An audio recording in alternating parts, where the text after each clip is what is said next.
గార్డెన్కి స్వాగతం సుస్వాగతం. ఈరోజు ఇంట్లో చిన్న చేపలు చింతాకు పొడి ఇగురు చేశానండి. చూడండి, ఇదిగోండి వేడి వేడి అన్నంలో చిన్న చేపల కర్రీ వేసుకొని తింటే సూపర్ ఉంటుందండి. ఇది మన పాతకాలం నాటి అమ్మమ్మల నాయనమ్మల కర్రీ.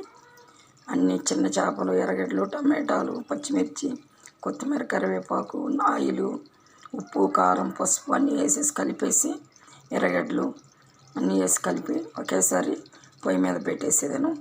ఈజీ మెథడ్, బ్యాచిలర్స్ ఎవరైనా చేసుకోవచ్చు, ఎంతో ఈజీ ఈ కర్రీ. పొయ్యి మీద పెట్టేసి ఇదిగోండి ఇలా గట్టిగా అయిన తర్వాత చూసి ఆపేసుకోవడమే.